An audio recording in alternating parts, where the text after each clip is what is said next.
자, 우리 지난주부터 이제 사무엘서로 넘어왔습니다. 사사기록기 해서 이제 사무엘서로 왔는데요. 쭉 한 몇 주간 우리가 사무엘 상하를 쭉 보게 될 겁니다. 오늘 첫 번째 시간으로 중요한 건 꺾이는 마음, 중요한 건 꺾이는 마음이란 제목으로 하나님 말씀 함께 나누려고 합니다. 요즘 제가 꽂혀 있는 게 하나 있는데요. 다른 것보다 거의 이거에 꽂혀서 이거 강의만 듣는 것 같습니다. 한국의 저출산 문제에 관한 강의입니다. 수많은 전문가들이 다양한 퍼스펙티브에서 많은 이야기들을 하는 것 같습니다. 이러다 이제 대한민국 큰일 났다, 뭐 망했다부터 시작해서 되게 우려 섞인 얘기들이 많이 있는 것 같습니다. 굉장히 시급한 대안인 것처럼 막 여기저기서 많은 프로그램마다 전문가들이 출연해서 이런저런 얘기들을 많이 하는 것 같습니다. 각 영역의 전문가들이 나와서 저출산 대책을 대안이라고 이렇게 내놓는 것들을 봅니다. 이분들이 전공하신 게 다 다르다 보니까 다양한 그 관점에서 의견이 쏟아져 나오는 걸 보는데요. 그걸 이제 좀 종합을 해보니까 한 4가지 정도 관점인 것 같습니다. 사회 심리학적인 접근이 있는 것 같고, 문화인류학적인 접근이 있고, 경제학적인 접근이 있고, 진화생물학적인 접근이 있고, 이렇게 뭐 그 외에도 있겠지만 크게 보면 한 요런 4가지 카테고리 안에 들어가는 것 같습니다. 각각의 그런 분석이나 통찰에 따라서 여러 가지 생각해 볼 지점들은 확실히 있고 많이 배우기도 했는데요.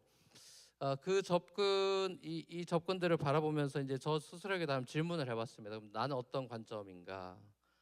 굉장히 쉽지 않은 문제죠. 그래서 간단한 해법이 없는 게 사실인데 이 저출산이라는 게 한국만의 문제가 아니라 아프리카를 제외한 웬만한 나라들이 함께 겪고 있는 글로벌 현상이기도 하죠.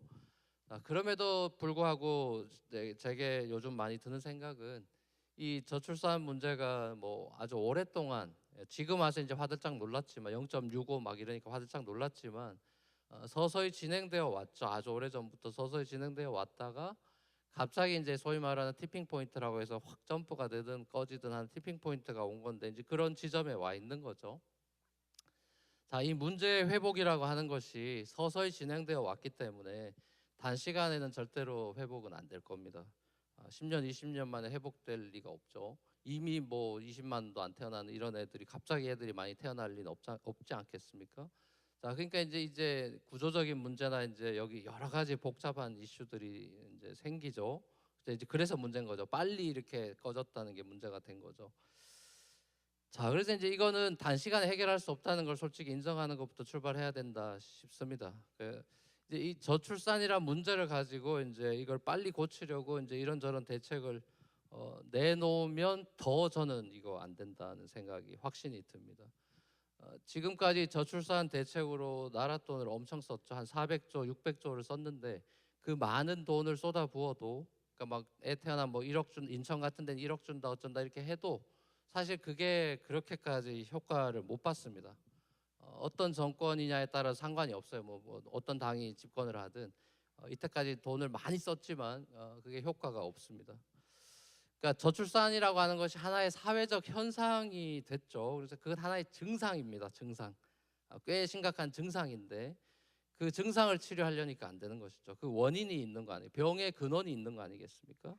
그러니까 그 저출산을 막기 위해서 그걸 중심으로 해서 막 해결책을 내놓으니까 밑빠진 독에 물 붓기 같이 이제 되는 거죠.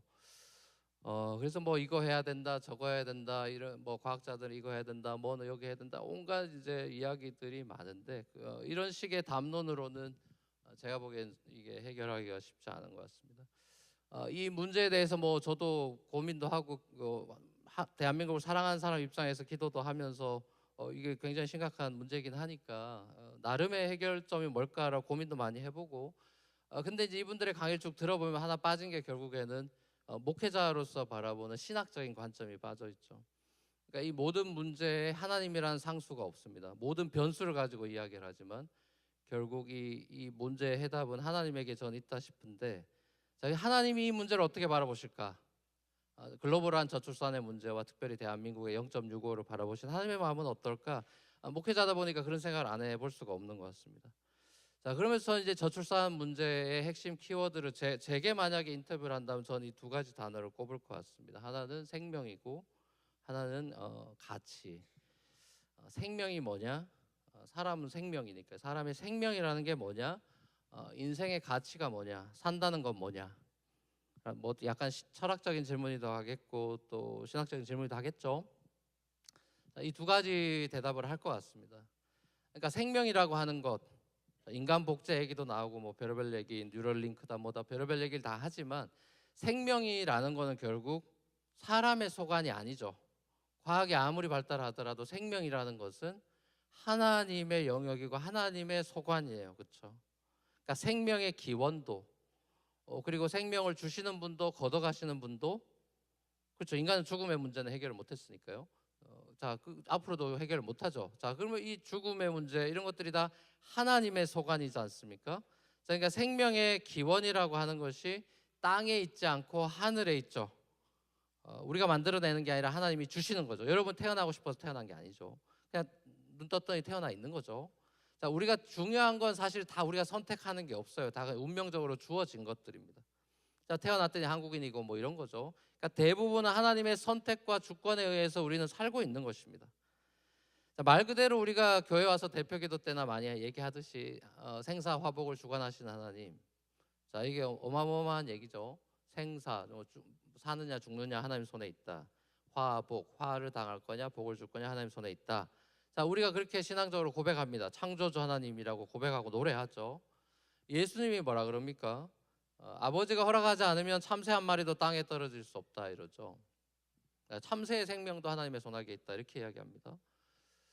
자, 뭐 비혼, 저출산 뭐 이런 사회적 현상들이 창조주 하나님이 허락하시는 생명이라는 것, 그리고 인생이 도대체 뭐냐, 산다는 게 뭐냐라는 삶의 가치에 대한 디스토션이 그동안 돼 왔고 그것이 누적돼서 이렇게 이제 빵 터진 건데, 결국엔 하나님의 다스림과 창조주 하나님의 섭리와 통치를 거부하는 이 시대의 그 질병의 증상으로 이런 것들이 이제 나타나는 거죠.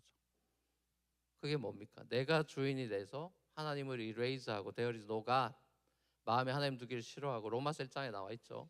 사람들이 하나님 마음에 두기 싫어하고 내가 주인이 되고 과거로 컨트롤하고 뭘로 컨트롤하고 돈으로 컨트롤하고 다 뭘 할 수 있다라고 이야기하는 인간주의 중심의 인본주의적인, 신본주의를 빼고 인본주의적인 그런 행동과 라이프 스타일, 이게 이제 우리가 지난주까지 봤던 사사기에 나오는 모습이고, 그걸 흔히 닉네임하기로 사사기 신드롬이다 이렇게 부르죠.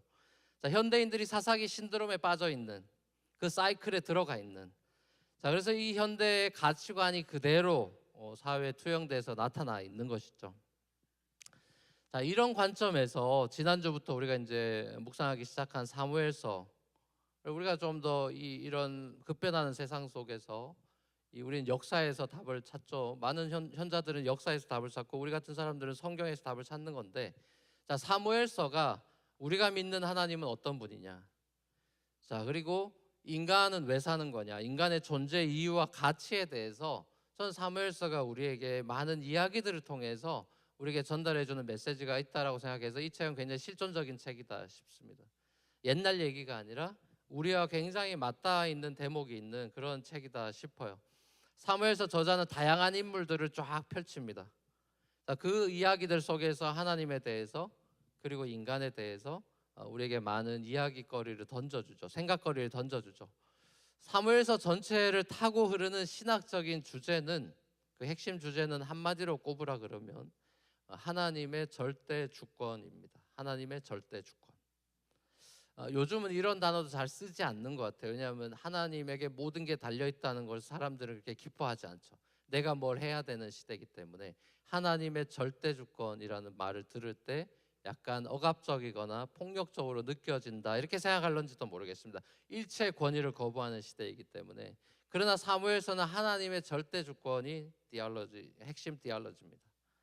자, 그래서 인간에게 있어서 가장 중요한 건, 사무엘서가 주장하는 것은 인간에게 중요한 건 꺾이지 않는 마음이 아니라 꺾이는 마음이다. 하나님의 절대 주권 앞에 중요한 건 꺾이는 마음이다. 왜 중꺾마라고 여러분 아시죠? 모른다 이러면 안 돼요. 여러분 아는 척 하셔야 돼요. 중꺾마가 줄임말이죠. 중요한 건 꺾이지 않는 마음. 이게 이제 스포츠 축구에서 나온 얘기죠. 포기하지 말고 꺾이지 않고 어떤 어려움이 있어도 투지를 불태우자. 좋은 얘기죠. 중꺾마. 그렇지만 사무엘서는 인간의 의지로 되지 않는다. 중요한 건 꺾이는 마음이다. 하나님 앞에서 중요한 건 꺾이는 마음이다. 이걸 우리에게 가르쳐줘요. 사무엘서에 나오는 역사의 주인공들, 소위 말하는 어떤 뭐 사무엘, 사울, 다윗, 그런 사람들의 인물로 이야기가 흘러가지만 사실은 사무엘서에 나오는 역사의 주인공은 이 사람들이 아니다. 하나님이다. 하나님의 절대 주권 앞에 순종하면 복을 받고 누리지만 불순종하면 저주받는 인생이 된다라는 것을 사무엘서 저자는 처음부터 끝까지 씁니다. 그래서 소위 말하는 신명기 신학이라고도 이야기를 하는데요. 자, 하나님 절대 주권 앞에서 중요한 건 인간의 꺾이는 마음이다. 이거를 계속 강조해서 보여주는 거. 많은 이야기를 통해서 에피소드를 통해서 갖다 대는 겁니다. 자, 사울의 꺾이지 않는 그 마음. 사울은 고집이 세죠. 자기 멋대로 하는 피겨죠. 오늘날의 많은 사람들은 사울 같은 피겨죠. 자, 본인이 왕이 돼서 하나님 앞에서 절대로 꺾이지 않는 남자의 자존심. 자, 이 인생은 패망의 길로 끝이 나죠. 자, 다윗을 보십시오. 다윗이 사울과 대조돼서 나오는 인물이죠. 다윗은 잘 나갈 때도 있고 완전히 밧세바 범하면서 이제 완전히 바닥으로 내려가는 때 앞으로 이제 우리가 보게 될 겁니다. 자, 그런 과정 가운데서 다윗은 꺾이는 마음이 있죠. 하나님 앞에 엎드립니다. 회개도 하고 뭐 이렇게 하죠. 자, 그래서 이 사무엘서 자체가 이 한나의 기도로 시작해서 다윗의 기도로 끝이 납니다. 그게 사무엘서의 구조예요. 자, 하나님의 절대 주권 앞에 꺾이는 인간의 마음이 강조되고 있는 책이라고 볼 수 있어요. 자, 그러면 이 하나님의 절대 주권 앞에, 하나님의 통치 앞에 꺾여 있는 다윗과 꺾이지 않는 사울을 보여주고, 오늘 본문에 엘리와 한나의 대조가 나오고 이러는데, 자, 이 인간이 꺾여 있는 마음이 어떤 형태로 드러나느냐, 그것을 보여주는 게 서론과 결론이니까 그게 바로 기도라는 형태로 드러난다는 거예요. 하나님 앞에 꺾여 있는 사람이냐 아니냐의 그 분기점이 되는 것이 바로 기도다.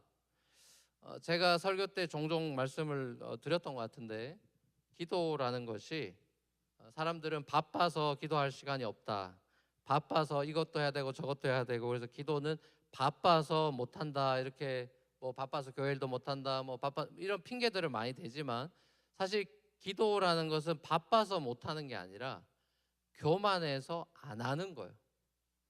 말을 정확하게 해야 되는 것이죠.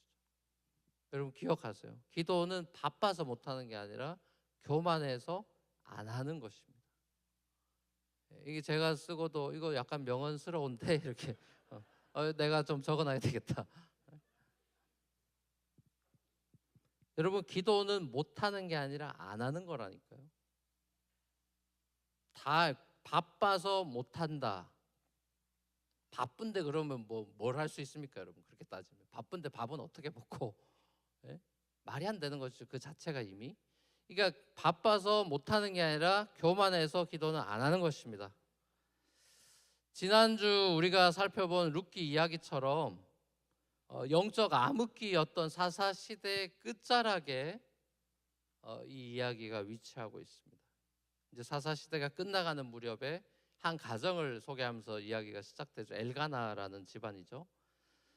이 에브라임이라는 곳에 살고 있는데 사실 레위 지파 사람이죠. 이 엘가나 집안이 그 역대상 족보를 보면 그렇게 알 수 있습니다. 에브라임 지파가 아니라 사실 레위 지파라는 걸 알 수 있는데, 아무튼 이 엘가나 가정이 이 그 당시 사사기 시대에 예배가 사라지고 하나님을 경외하는 가정이 별로 없던 그 시절에 이 가정을 통해서 하나님이 뭘 하시려나라는 희망을 독자들에게 불러일으키면서 이야기가 시작되는데, 자, 하나님을 경외하면서 실로에 1년에 몇 번씩 찾아가서 가정 예배 드리는, 자, 이 경건해 보이는 이 가정에 또 문제가 있죠.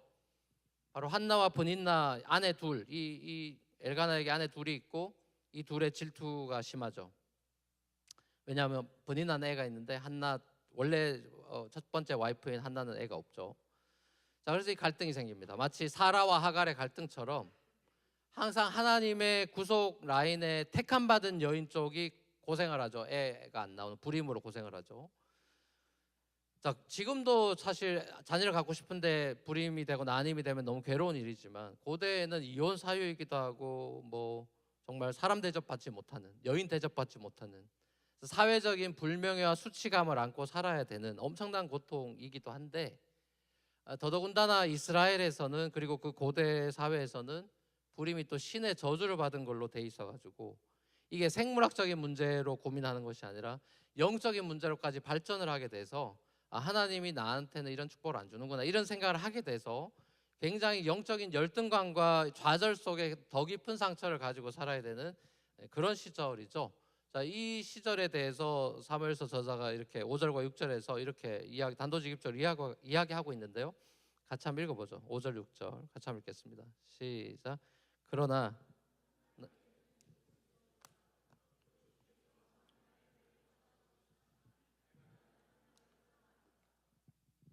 주님께서 한나의 태를 닫아 놓으셨으므로.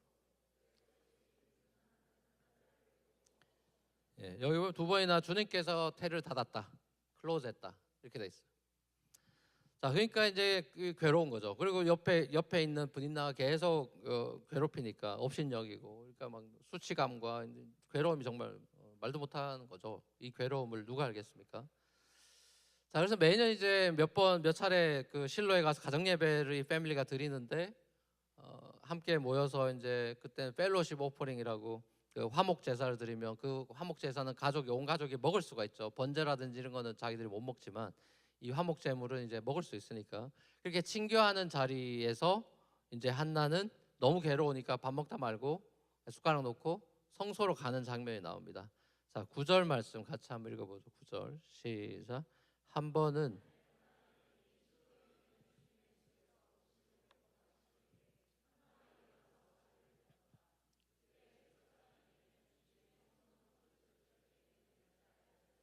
네, 아멘.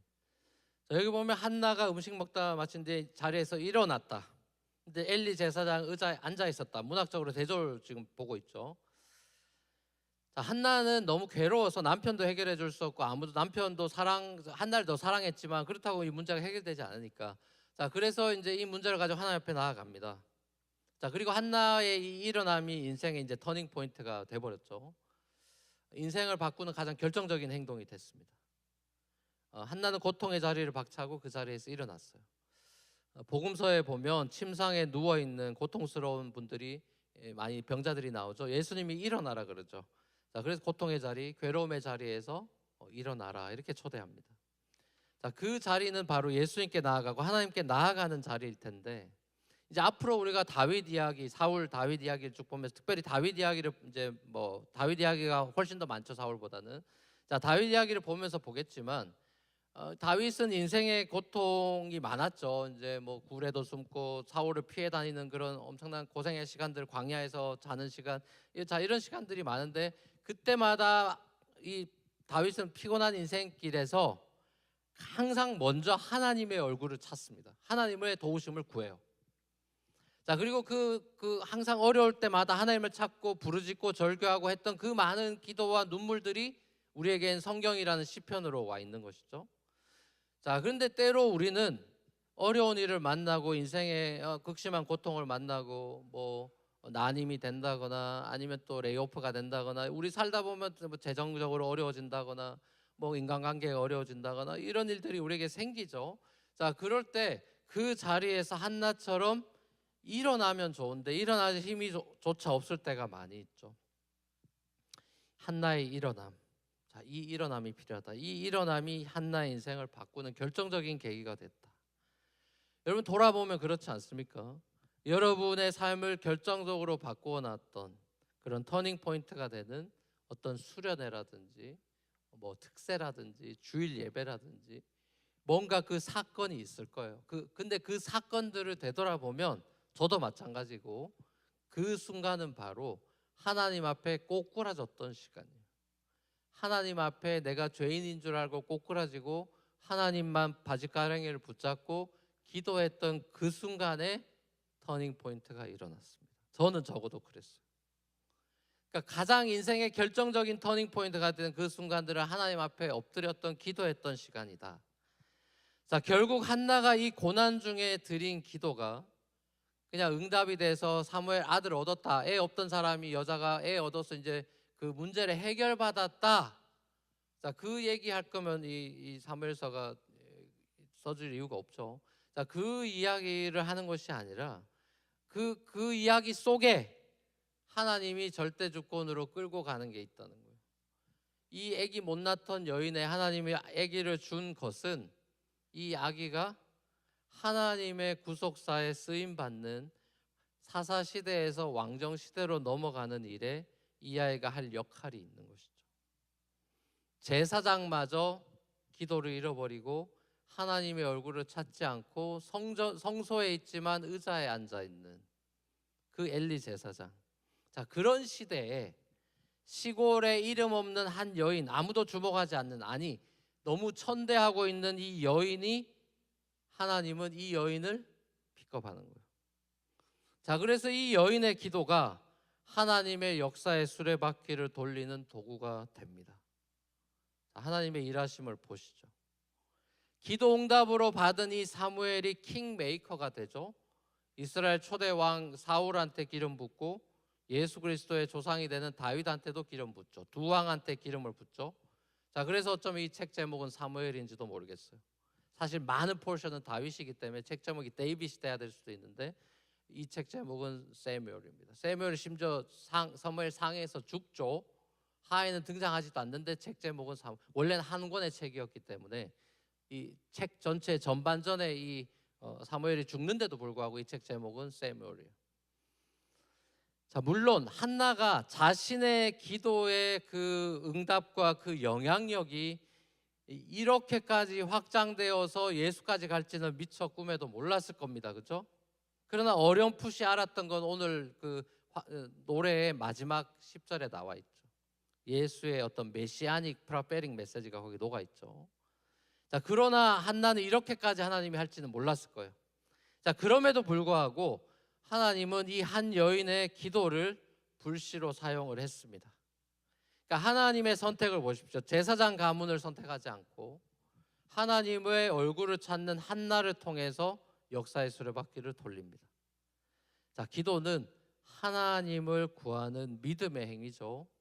그리고 하나님은 기도를 통해서 역사하신다는 사실을 이 사무엘서를 통해서 우리가 봐야 돼요.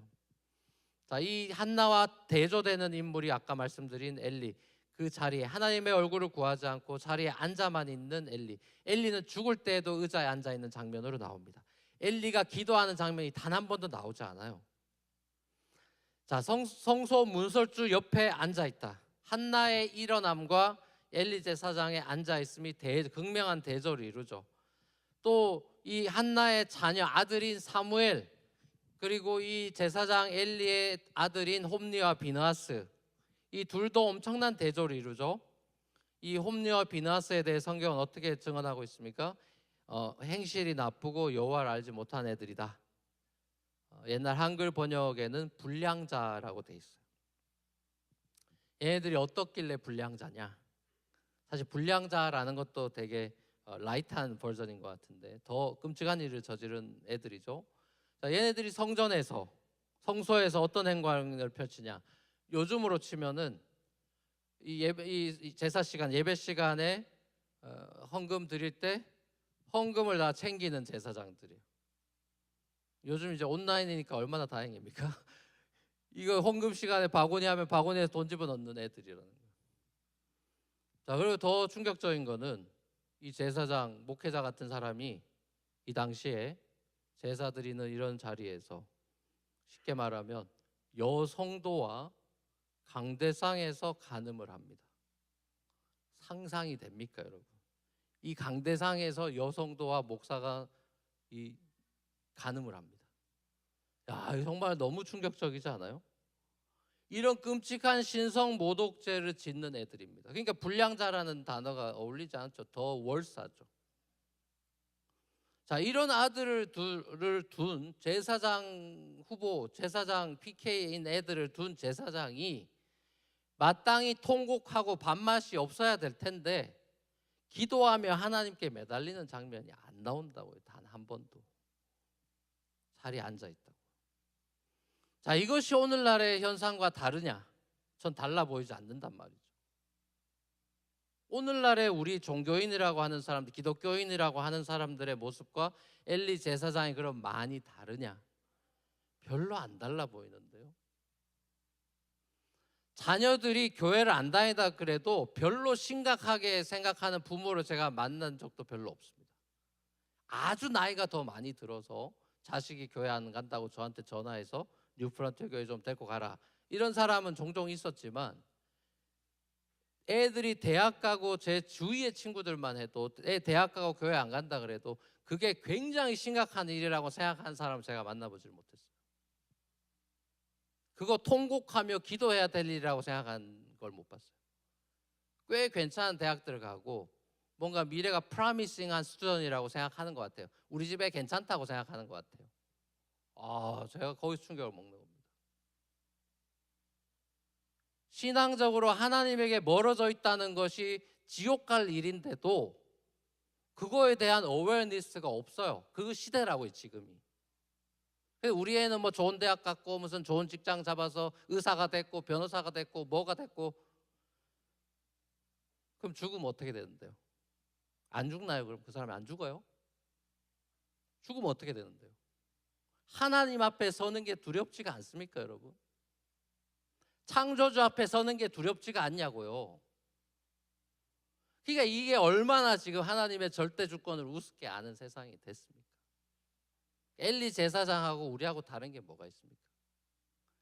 심각한데 심각한지 모르는 죄의 질병에 빠져 있다고요. 넘돼, 스피리추얼리 완전히 넘돼, 둔감해진 시대죠.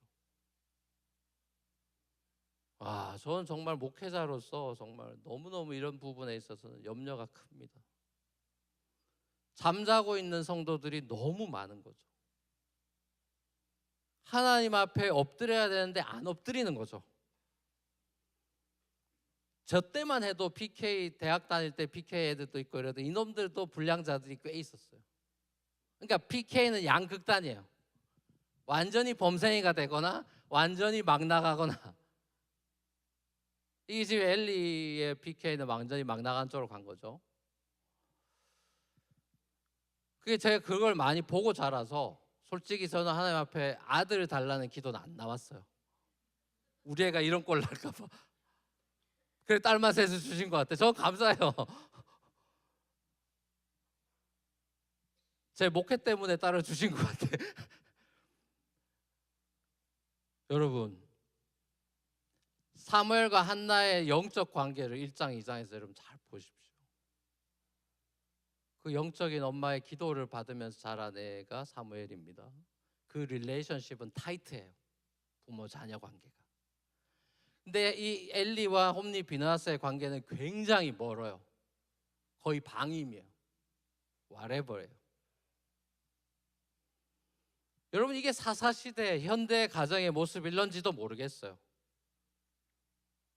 여호와를 알지 못하는 세대의 모습. 이제 하나님 앞에 죄를 짓고도 죄인지도 모르는 삶. 성적인 타락을 보십시오, 여러분. 오늘날의 시대에 얼마나 성적으로 타락해 갑니까? 근데도 이제 부끄러움이 없는 시대가 됐죠. 이제 부끄러움조차 없는 시대가 됐어요. 여러분, 부끄러움이 없으면 회개는 못하는 겁니다. 부끄러운 줄 알아야 됩니다. 그래야 하나님 앞에 회개를 하는 거예요. 젊은 애들, 어린 애들 한국 가서 이렇게 가끔 방문해서 보면 중학생들, 고등학생 여자애들이 뿌장하게 생겨가지고 막 욕설을 막 하는, 이거 매치가 안 돼가지고 깜짝깜짝 놀래요. 말에 막 그런 험한 말들이 막 나오고, 야, 이게 큰일이구나 이런 생각을 할 때가 있어요. 세속화라는 게 뭡니까, 여러분? 지금 세속화의 물결이 급물살을 타고 있죠. 세속화라는 거는 다른 게 아니에요. 하나님으로부터 멀어지는 걸 말하는 거예요. 하나님으로부터 멀어지면 어떻게 되죠? 세상과 가까워지는 거예요. 오로메릭입니다, 여러분. 죄인은 제가 여러 번 그때 설교 때 몇 번 얘기했지만, H마트 가면은 이게 잘못 걸리면 그 끄는 거 잘못 걸리면은 내 의지는 똑바로 하고 싶은데 얘는 이리 가는 애가 있어요. 전문 용어로 바퀴가 삐꾸가 나가지고 나는 분명히 똑바로 가고 싶은데 얘는 삐꾸난 바퀴는 자꾸 나를 저쪽으로 인도하시는 분이 있단 말이죠. 그게 우리의 죄의 디스토션이에요.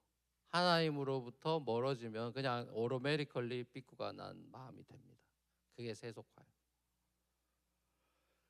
여러분 이런 시대예요. 그런 시대에 여러분이 이제 부모로 살고 있고, 저도 딸 셋을 키우면서 야, 제 아버지가 이게 뭘까? 내가 지금 부모가 된다는 게 뭔가? 네, 만만치가 않아요.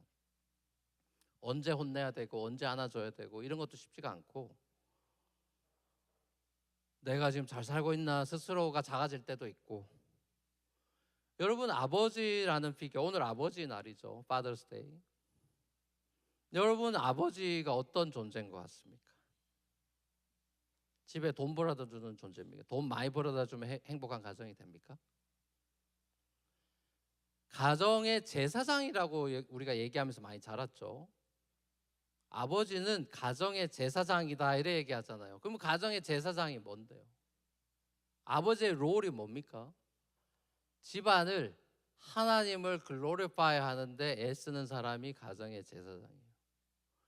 아버지가 딸이고 아들이고 와이프고 누구고 간에 하나님을 글로리파이 할 수 있도록 계속 그거를 보여주거나 본인이 행동을 하거나 그걸 이끌어가거나 섬기거나 그거에 포커스가 돼 있는 게 가정의 제사장이라는 거예요. 그냥 애 뭐 교육은 와이프한테 다 맡기고 뭐 당신이 알아서 해라 이렇게 되거나, 아니면 애들이 영적으로 뭐 지금 뭐 교회에서 뭘 배우는지 이런 거 관심도 없고 아무것도 모르고, 그러다 이제 성적표 받는데 너 성적 왜 공부 안 했어? 막 이렇게 또 혼내고, 그런 사람들 많죠. 하나님을 예배하는 사람은 정신이 똑바로 박혀 있기 때문에 공부를 하지 말라 그래도 공부를 하게 돼 있습니다, 여러분.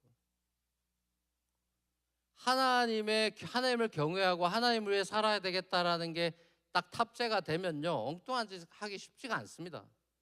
그 리지스트 할 수 있는 그 다니엘 같은 스피릿이 생겨요. 10대가 그거 안 될 것 같죠, 여러분? 됩니다. 전 그런 애들 많이 봤고 그런 애들과 어울려 다녔죠. 그 리지스트 하는 능력이 된다. 혼자는 쉽지 않지만 함께 그 연대하는 애들이 있으면 그게 돼요. 그래서 우리 주일학교 그래서 굉장히 감사해요. 우리 유스나 우리 이번 수련회도 가지만 얘들은 서로 반등이 돼 있고 그걸 리지스트할 준비가 돼 있는 애들이니까.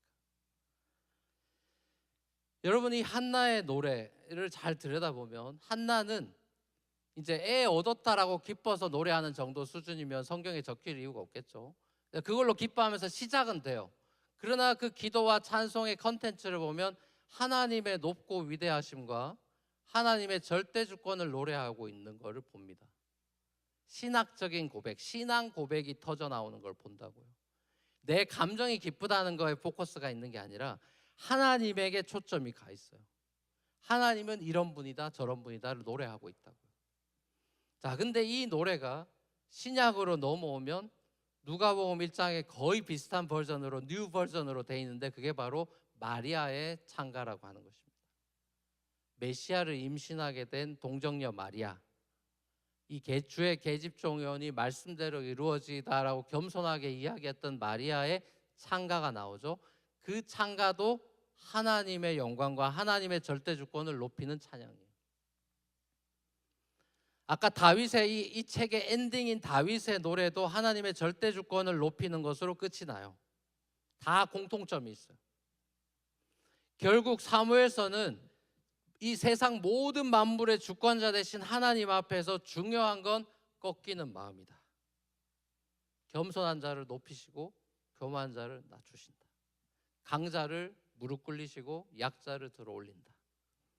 이 하나님의 반전을 한나도 알았고 마리아도 알았고 다윗도 알았어요.